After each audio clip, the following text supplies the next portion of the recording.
भाइयों और बहनों, क्या आपने कभी सोचा है कि शराब, गुटखा और जुआ जैसी चीज़ें आखिर इतनी तेज़ी से इंसान की ज़िंदगी को क्यों बर्बाद कर देती हैं?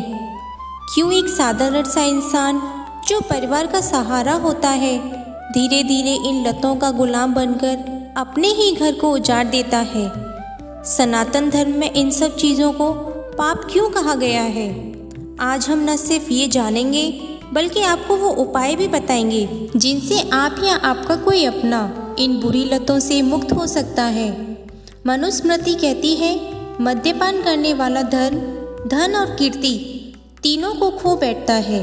यानी शराब पीने वाला धीरे धीरे सिर्फ स्वास्थ्य ही नहीं, अपने भाग्य और ईश्वर का कृपा भाग्य भी खो देता है। शास्त्रों में लिखा है, अत्यधिक आसक्ति ही पाप का मूल कारण है।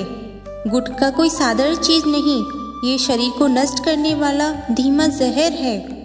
जुआ, महाभारत का युद्ध किस वजह से शुरू हुआ? युधिष्ठिर का जुए में फंसना।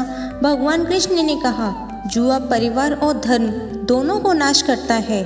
यानी ये तीनों आदतें सिर्फ शारीरिक नुकसान नहीं बल्कि अधर्म और पाप का द्वार है। शराब पीने वाला सोचता है, मैं कभी भी छोड़ दूंगा, लेकिन धीरे धीरे उसकी इच्छा शक्ति मर जाती है। गुटखा खाने वाला कहता है, छोटी सी चीज़ है, क्या होगा, लेकिन धीरे धीरे कैंसर जैसी बीमारी उसका शरीर खा जाती है। जुआ खेलने वाला कहता है, बस थोड़ी देर के लिए, लेकिन अंत में घर परिवार सब खो बैठता है। सोचकर देखिए, क्या यही जीवन का उद्देश्य है? क्या ईश्वर ने हमें सिर्फ यही करने के लिए जन्म दिया है? भक्ति और नाम जाप से कैसे हम इन तीनों बुरी आदतों से छुटकारा पा सकते हैं?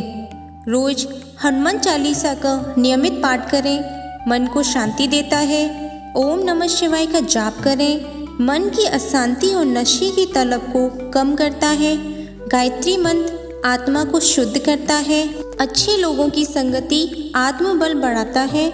सोमवार और एकादशी व्रत शरीर और मन को नियंत्रण में लाते हैं।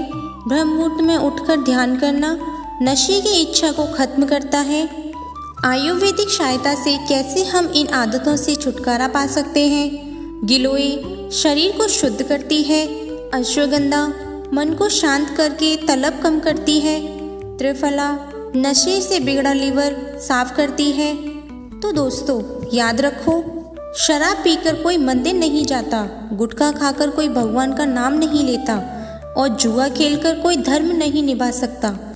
भक्ति और इन बुरी लतों का रिश्ता कभी नहीं हो सकता। अगर सच में भगवान का आशीर्वाद चाहिए तो सबसे पहले इन बुरी आदतों को छोड़ना होगा। आज ही संकल्प लो, अब मैं शराब नहीं, भगवान का नाम पीऊँगा। अब मैं गुटखा नहीं, गीता का पाठ करूँगा। अब मैं जुआ नहीं, भक्ति का सेवन करूँगा। क्योंकि जब भगवान की शरण में जाओगे तो कोई भी बुरी आदत टिक ही नहीं पाएगी। जिंदगी बदलेगी, परिवार बदलेगा और आत्मा की मुक्ति होगी।